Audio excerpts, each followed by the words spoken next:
نہیں 7ویں محرم سے دریا پہ پہلے لگ گئے، فوجیں آنا شروع ہوئی۔ اختلاف ہے اس روایت میں کہ کتنی فوج ہے، بہرحال 82 نفوس کے قتل کے لیے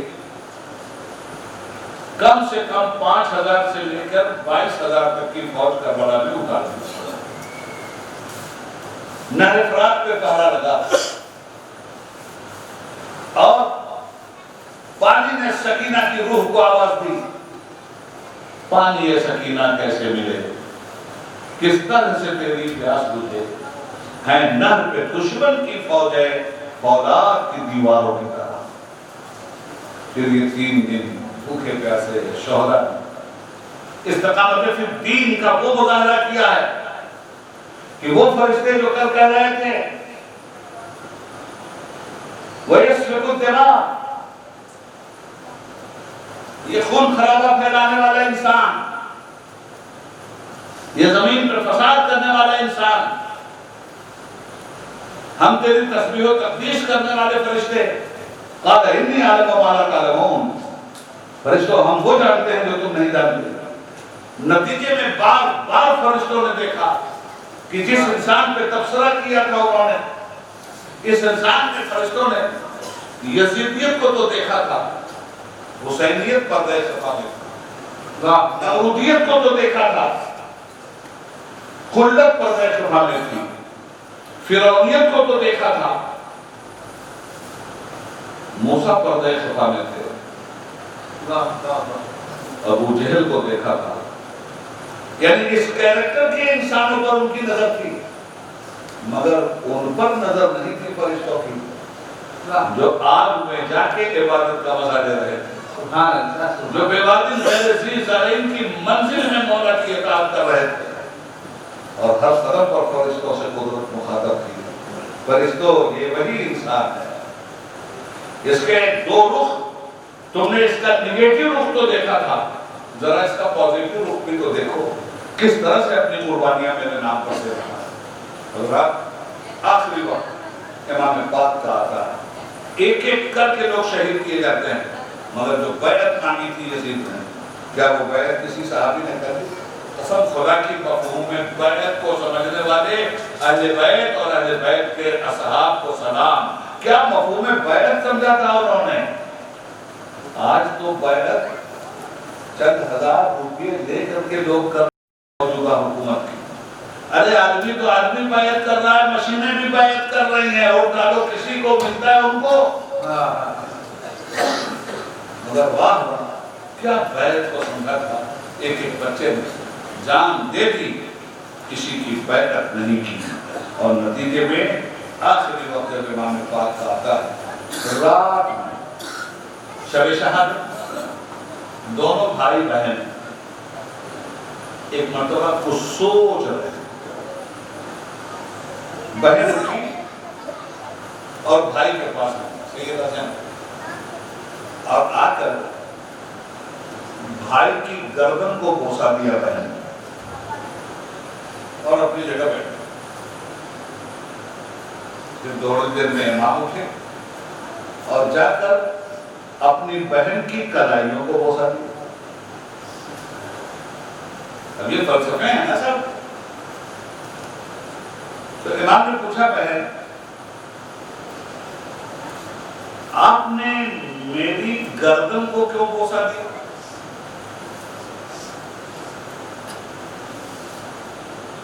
تو انہوں نے کہا کہ بھائی میں کل دیکھ رہی، کل بوسا گاہ مصطفیٰ پر شمر کا خنجر چلے گا، اور میں اس مقدس گردن کو چوم رہی ہوں جو گردن باطل کے سامنے جھکنے سے انکار کر چکی۔ مگر بھیا حسین، آپ نے میری کلائی کو کیوں چوما؟ امام کہتے ہیں بہن، میں اپنی شہادت کے بعد تیری گرفتاری دیکھ رہا ہوں، تیرے مقدس ہاتھوں میں ظلم و جبر کی زنجیریں دیکھ رہا ہوں، اس لیے بہن کی کلائی میں نے چومی۔ آخری وقت آیا، سب شہید ہو گئے، کسی نے بیعت نہیں. امام میدان میں 72 زخم امام کے وجود پر ہیں. آخری وقت آ رہا ہے امام. شمر سینے میں سوار, ایک ہیبتناک شیر خدا کی دہاڑ نکلی, پورا وجود خون میں نہایا ہوا ہے, لہو سے تربتر ہے حسین, اور فرمایا ظالم ہٹ میرے سینے سے, مجھے باپ کی وراثت کا حق ادا کرنے دے. سچا وارث ہوں علی و نبی کا, وراثت پہ وہ سجدہ دے کے گئے, اور پھر آسمان کی طرف نظر کی, اے میرے مالک آخری وقت ہے میرا, میرے نانا کی امت اس وقت نماز فرض ادا کر رہی ہوگی, جنہیں پانی ملا وہ وضو کر کے تیری عبادت کر رہے ہوں گے, جنہیں پانی نہیں ملا تیمم کر کے تیرا سجدہ کر رہے ہوں گے. تیرا حسین تو آج پانی سے بھی اور تیمم سے بھی معذور, بدن میں اتنی سکت نہیں کہ زمین کا تیمم کیا جائے. فرض کو ہر حال میں ادا کرنا ہے, نماز کسی قیمت پر نہیں چھوڑنی ہے. امام حسین نے اپنے آخری وقت میں جو ہمیں پیغام دیا اور مذہبی عشق کا ایک نیا باب کھولا. جب وضو عبادت کرنی ہے وضو کرو, پانی نہیں ملتا تیمم کرو. امام کے پاس تو نہ پانی ہے اور نہ زمین پر اتنی طاقت اور بساط ہے کہ امام کے بدن کا خون تو نچوڑا جا چکا ہے کہ امام زمین سے وضو کر لیتے, زمین سے تیمم کر لیتے. آسمان عظمت کی طرف نظر اٹھایا, اے مولا حجرے عفت کے پالوں کو دے, اے مالک عصمت نبوت کے لالوں کو دے, اے مالک جنہیں تو نے پاک طیب و طاہر کیا ہے انہیں دے, اے مالک جن کے نانا کو کوثر تو نے دیا ہے انہیں دے, اے مالک جنہوں نے عقیدہ اور ایمان کی پیاس دنیا کی بجھائی ہے انہیں دے, اے مالک جنہوں نے اخلاص و وفا اور اثار و قربانی کی راہ دنیا کو دکھائی ہے آج انہیں دے. اور دیکھ کوئی بھی اس ظالم کی بیعت نہیں کر رہا ہے. مولا اب آخری سجدہ حسین کرنے جا رہا ہے, پانی نہیں نہ صحیح, تیمم کرنے کی طاقت نہ صحیح نہ صحیح, حسین اپنے خون میں نہا کر اپنے لہو سے وضو کر کے تیری بارگاہ میں آ رہا ہے. زبان مبارک سے سبحان رب الاعلیٰ نکلتا ہے اور ظالم کا خنجر درد کے پار ہو جاتا ہے. سبحان اللہ, سبحان شب ماتم شام غریبہ ہے, رات بھر سے گدانیاں تنہا, بھوکا حالت, شہیدوں کے جسم پر خاک اڑا رہی ہے کربلا کی. ہاں کیسی مصیبت بھی رات گزری ہوگی, اور صبح سویرے زنجیروں میں باندھ دیے گئے لوگ, لاشوں پہ گھوڑے دوڑا دیے گئے. یہ بات آپ نے بار بار سنی ہے مگر بار بار سننے کی ہے. لاشوں پہ گھوڑے دوڑائے گئے, اور جب چلا ہے یہ کارواں کربلا سے کیا کیا نظر پڑی ہوگی شہیدوں پر. کچل کے رکھ دیے گئے تھے ایک لاش کو. جب یہ چلا کارواں تو حضرت زینب نے امام حسین علیہ السلام کی بیوی شہربانو اور انہیں رباب کو پوچھا, آپ کے بیٹے شہید ہوئے, تسلی دے رہی ہیں حضرت زینب, پوچھا دے رہی ہیں, ایک ایک شہیدوں کے وارثوں کو پوچھا دے رہی ہیں. ماں ہے تو ماں کو پوچھا دے رہی ہیں, باپ ہے تو باپ کو پوچھا دے رہی ہیں, بھائی ہے تو بھائی کو پوچھا دے رہی ہیں. جب کربلا سے نکلنے لگی تو دو معصوموں کی آواز میں کان میں سرگوشی کی, ماں اکبر کی ماں کو تو تم نے دلاسا دے دیا, اصغر کی ماں کو تم نے دلاسا دے دیا, ماں ہم اولو محمد کی ماں کو دلاسا کون دے گا. صبر کی پیکر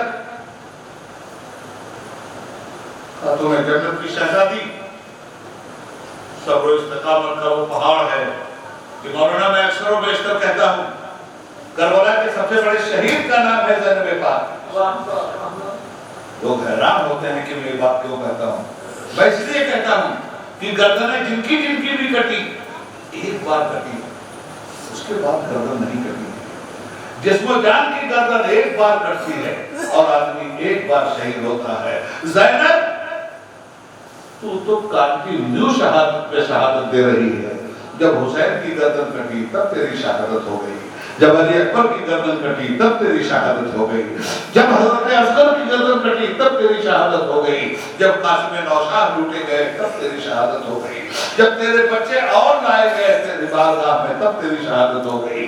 جب تیرے دوسرے بچے لائے گئے محمد تب تیری شہادت ہو گئی. اور اتنی ہی شہادت نہیں ہے، قتیل کی شہادت بار بار ہوتی ہے. یاد رکھیے گا، احساس کا جو قتیل ہوتا ہے اس سے زیادہ تکلیف کسی کو بھی نہیں پہنچتی ہے. جب کربلا آئی تھی تب بھی زحمتوں کی قتیل تھی وہ. جب کربلا میں ظلم ہو رہا تھا تب بھی زحمتوں کی قتیل تھی وہ. جب شہیدوں کی شہادت ہو رہی تھی تب بھی ہر شہید کی شہادت پر ان کے احساسات قتل ہو رہے تھے. اب جب چل رہی ہے قیادت کرتے ہوئے تو راستے میں ان کی شہادت ہو رہی ہے. کوفہ کے بازار سے گزر رہی ہیں تو ان کو مولا کا دور یاد آتا ہے. اس وقت ان کی شہادت ہوتی ہے. جس وقت کوفہ میں اذان دی ہے اذان دینے والے مؤذن نے اور اس وقت تڑپ گئی ہیں، پھر ان کی شہادت ہوئی. کہتے ہیں، یہ کہتی ہے معبود ہاتھ پیر بندھے ہوئے ہیں، کیسے تیرا سجدہ کروں؟ اشاروں کے سجدے قبول کر لے مولا، اشاروں کے کنائے پہ سجدے قبول کر لے مولا. یہ وہ زینب ہیں جو رستے بھر شہید ہوتی ہوئی چلی ہیں. دنیا میں زندہ ہے مگر شہید ہیں. یہ ارمانوں کی شہادت ہے، یہ احساسات کی شہادت ہے، یہ خیالات کی شہادت ہے. یہ تصور میں معلوم نہیں کتنی شہادتوں سے سیدہ زینب گزری ہیں. اور یہ قافلہ اس ملعون کے دربار سے نکل کر جب نیزوں پہ سروں کو رکھ کر کے کوفہ سے روانہ کیا گیا ابن زیاد کے دربار سے، شام پہنچا. یزید کا دربار سجایا گیا. اس قافلے کو دیکھنے کے لیے پورا شہر دمشق گھوما. دمشق میں ایک بازار ہے، بازار شام. اس بازار شام میں جب یہ کارواں آیا تو امٹ پڑی بھیڑ دیکھنے میں. اچھا ایک بات اور بتا دوں آپ، ادھر سے بھی یہ گزرے، چھپا چھپا کر کے گزرے مسلمان، مگر جب دارالخلافہ میں آ گئے تو اب چھپانے کی کوئی گنجائش نہیں. مگر جہاں جہاں مسلمان ملے اور پوچھتے تھے کہ یہ کون لوگ ہیں، یہ کن لوگوں کا سر ہے، یہ کون سے قیدی ہیں، تو جانتے ہو کیا کہا جاتا تھا؟ ارے کچھ باغی تھے جنہوں نے حکومت سے بغاوت کیا تھا، ان کو کچل دیا گیا، ان کے پاس سے قید کر کے لائے گئے. کوئی نہیں بتاتا تھا کہ یہ آل محمد ہیں، کوئی نہیں بتاتا تھا کہ یہ رسول اللہ کا خاندان ہے. قسم خدا کی اگر راستے ہی میں مسلمانوں کو معلوم ہو جاتا، اس لیے کہ اور عام مسلمانوں کا تو نہ کوفہ سے کوئی تعلق تھا نہ دمشق سے کوئی تعلق تھا. ایک طوفان اٹھتا اور کوفہ سے یہ کارواں جو گزرا تھا اور شام پہنچایا گیا تھا. یہ قیدیوں کا قافلہ بعد میں شام کو پہنچتا اور اہل بیت کے عاشق پہلے پہنچا. مگر سدنی جب وہاں قافلہ پہنچا لوگوں نے دیکھنا شروع کیا. عورتیں حجاب میں تھیں، چھتوں پہ ہوتا ہے، چھتوں پہ کون لوگ آئے، کون لوگ آئے، کون لوگ. معلوم ہے کچھ قیدی آئے ہیں، کچھ باغی تھے جنہوں نے کیا سر کاٹ دیا گیا، نظر پہ لگا دیا گیا، یزید نے اپنے دربار میں بلایا. دیکھتے حضرت زینب کی آپ اپنے بالوں سے اپنا چہرہ چھپاتی تھی. حضرت زینب کی نگاہ جب حجاب میں عورتوں پر پڑی تب تڑپ گئی. کہا واہ میرے نانا، میری خبر نہیں، یہ تو انتہا ہے ظلم کی نانا. آپ نے جس امت کو پردہ دیا تھا اسی امت میں آپ کی بیٹی کا پردہ چھین دیا. ایک 85 سال کی عورت اوپر سے یہ سارا تماشا دیکھ رہی تھی. اپنی چند کنیزوں کو لے کر، سہیلیوں کو لے کر وہ اوپر سے نیچے ہوئی برے حال میں دیکھ رہی تھی. کچھ کپڑے لے کر، کچھ چادریں لے کر، کچھ کھانا لے کر، کچھ پانی لے کر، اور قیدیوں کے پاس آ گئے. کہا یہ ہماری طرف سے نہ رہے قیدیوں. حضرت زینب نے کہا محترمہ، پورے راستے میں کوئی بھی ایسا ہمدرد نہیں ملا جس نے ہمارے ساتھ یہ ہمدردی کا طریقہ اختیار کیا. آپ کون ہیں اور کیوں ہم بےکس غریب الدیار مسافروں پہ آپ کو رحم آیا؟ تو حضرت نے کہا کہ قیدیو سنو، میں اپنی مالکین کی بہت وفادار کنیز ہوں، میں اپنی مالکین کی بہت وفادار کنیز ہوں۔ جوانی میں میری ایک مالکین تھی، میں اس کی خدمت گزار تھی، اور جوانی کے زمانے میں میں مدینے میں رہتی تھی اور اپنی مالکین کی خدمت کرتی تھی۔ کہا آپ اپنے مالکین کا نام بتائیں۔ کہا میں کیا تمہیں بتاؤں، میری مالکین سے اچھی دنیا میں کوئی اور نہیں۔ میری مالکین کے 2 بچے تھے، مجھے وہ دونوں بچے بھی یاد آتے ہیں، اور میری مالکین کی گود میں گڑیا تھی، وہ گڑیا بھی مجھے یاد آتی ہے۔ آپ کی مالکین کا نام کیا تھا؟ میری مالکین کا نام تھا خاتون جنت، میری مالکین کا نام تھا فاطمہ الزہرا شہزادی رسول، اور بچوں کا نام تھا حسن اور حسین، اور میری مالکین کی گڑیا کا نام تھا زینب۔ میں اپنی مالکین کے پاس ہوئی، جب میں اپنے ملک آنے لگی تو میں نے اپنی مالکین سے کہا، اے خاتون جنت، مجھے کوئی نصیحت کر دیجیے کہ میں زندگی پر اس نصیحت پہ عمل کروں۔ تو میری مالکین نے کہا تھا، خاتون جنت نے کہا تھا، جا تجھے نصیحت یہ کرتی ہوں کہ جب کبھی کوئی قیدی دیکھنا، مظلوموں کے کٹے ہوئے سر دیکھنا، انہیں پانی پلا دینا، انہیں کھانا کھلا دینا، ان کے سروں پہ اگر کپڑوں اور چادروں کا سایہ نہیں ہے تو کپڑے اور چادروں کا سایہ کر دیں۔ اس لیے اے غریب الدیار مسافروں، میں اپنی مالکین کی نصیحت پہ عمل کر کے تمہاری خدمت کر رہی ہوں، مگر کیا تم لوگ بتا سکتے ہو تم ہو کون؟ چہرے اتنے نورانی تو میں نے نہیں دیکھے۔ تو آپ نے کہا کہ آپ تھوڑا سا اپنی یادداشت کو لے آئے سامنے تو سارے راز کھل جائیں گے، ہم کیا بتائیں آپ؟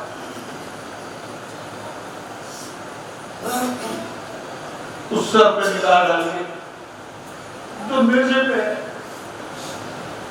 تو غور کیجیے، جب نظر ڈالی ہے اس عورت میں اور تھوڑی دیر کے لیے سر اور چہرے کو پڑھا تو چلا پڑی، یا حسین، کہتے میرے حسین کا سر ہے۔ اور اب میری سمجھ میں بات آ گئی کہ وہ میرا حسین ہے اور یہ میری شہزادی زینب ہے۔ فرمایا ہاں، وہ حسین صرف آپ ہی کا حسین نہیں ہے، وہ ساری انسانیت کا حسین، ساری آدمیت کا حسین۔ اب لوگوں کو پتہ چلا یہ خاندان نبوت کا تھا۔ اب یہ جو یزید کے بارے میں کہا جا رہا ہے کہ اس نے بڑا اچھا برتاؤ کیا، فلانا کیا، ٹھکانا کیا، کیوں کہا جا رہا ہے؟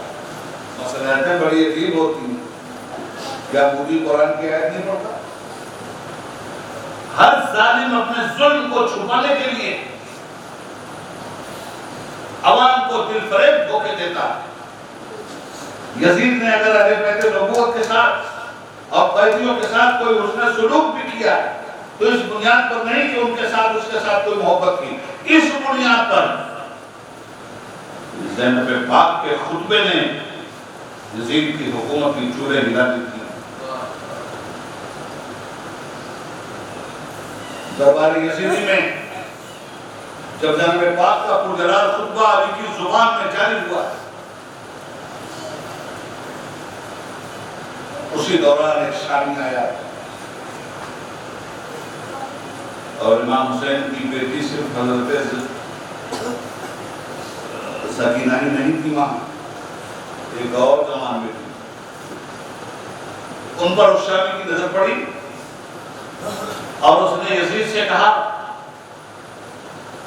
کہ مجھے یہ لڑکی دے دو۔ حضرت زینب بنت کی تمہاری کی ہمت کہ خاندان نبوت کی محاضرات پر نظر ڈالو گے؟ اب اس شامی کی سنگار سے کیا کہا آپ نے؟ کون لوگ ہو آپ؟ آپ نے کہا میں نبی کی نواسی ہوں۔ یہ نبی کے نواسی کی بیٹی؟ اس نے کہا لا الہ الا اللہ محمد رسول اللہ۔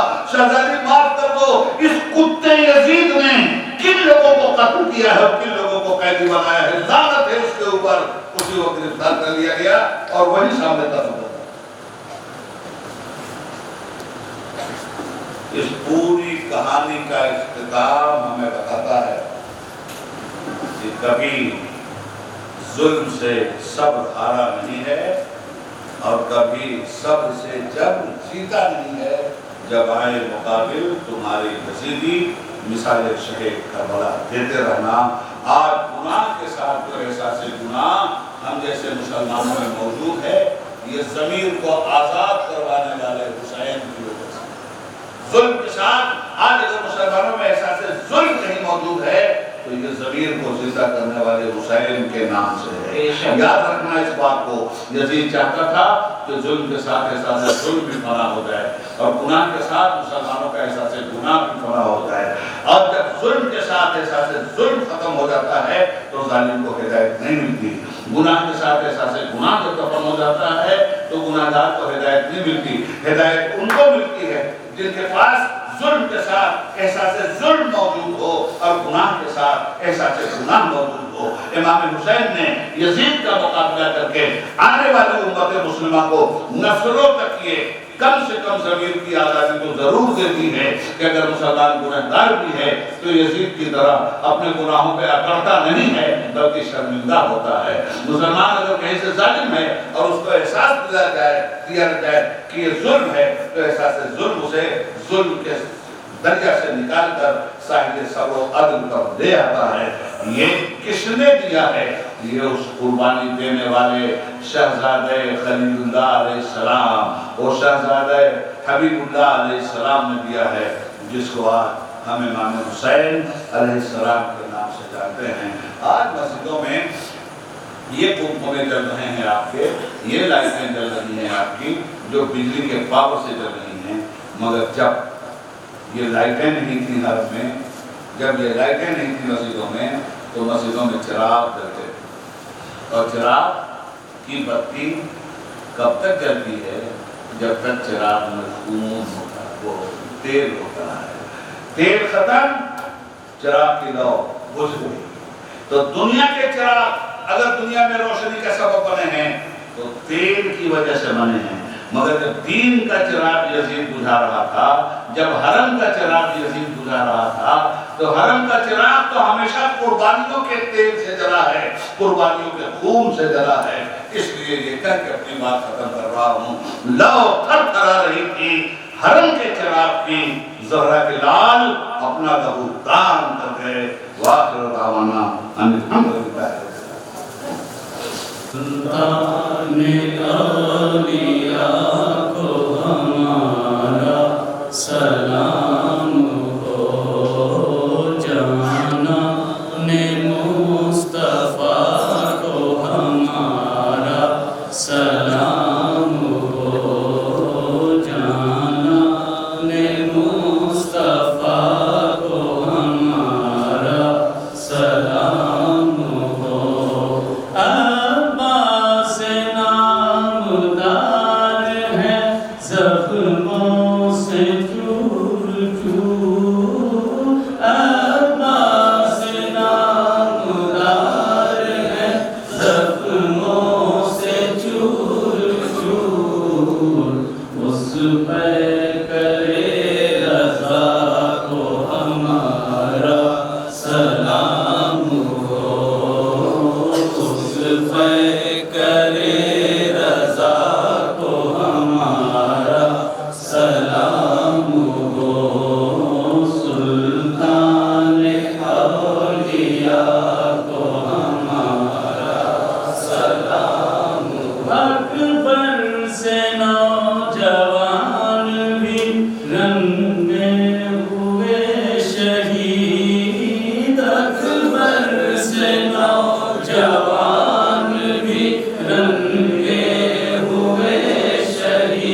مصطفیٰ کو ہمارا سلام ہو، جانان مصطفیٰ کو ہمارا سلام ہو، اصغر کی ننھی جان پہ لاکھوں درود ہو، اصغر کی ننھی جان پہ لاکھوں درود ہو، مظلوم بے خطا کو ہمارا سلام ہو، معصوم بے خطا کو ہمارا سلام ہو، سلطان اولیاء کو ہمارا سلام ہو، ناصر ولائے شاہ میں کہتے ہیں بار بار، ناصر ولائے شاہ میں کہتے ہیں بار بار، سلطان اولیاء کو ہمارا سلام ہو، جانان مصطفیٰ کو ہمارا سلام ہو، یا نبی سلام علیکہ، یا رسول سلام علیکہ، یا حبیب سلام علیکہ،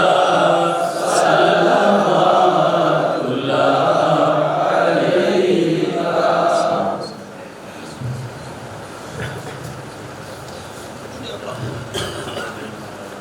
دعا کیجیے۔ الدنيا بعيوننا وعظيم جلالك في قلوبنا ووفقنا لمرضاتك وصدق على دينك وطاعتك يا ذا الجلال والإكرام، وصلى الله تعالى وسلم على سيدنا بعينه وعلى آله وصحبه وسلم يا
ہلو حضرات، ایک ضروری اعلان آپ کے ساتھ سماعت کروا دیں۔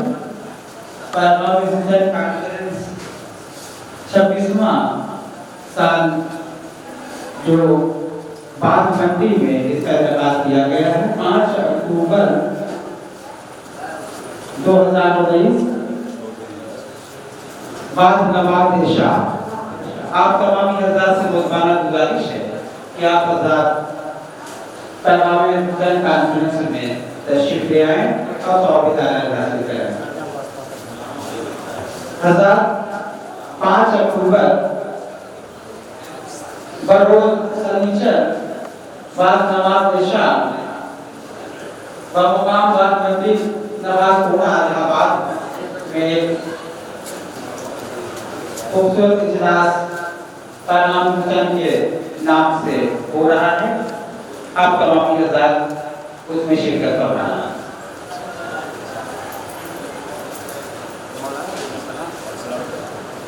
جس میں جناب سید عارف اقبال مصباحی صاحب مدھوبنی بہار جو کہ آج آپ کو سماعت فرمائی ہے، اور مؤرخ خوش بیان جناب شبیر علی وارسی صاحب کلکتہ سے تشریف لا رہے ہیں. آپ تمام حضرات کو مبارکباد ہے کہ آپ حضرات اس میں تشریف لا کے ثواب دارہ حاصل کریں.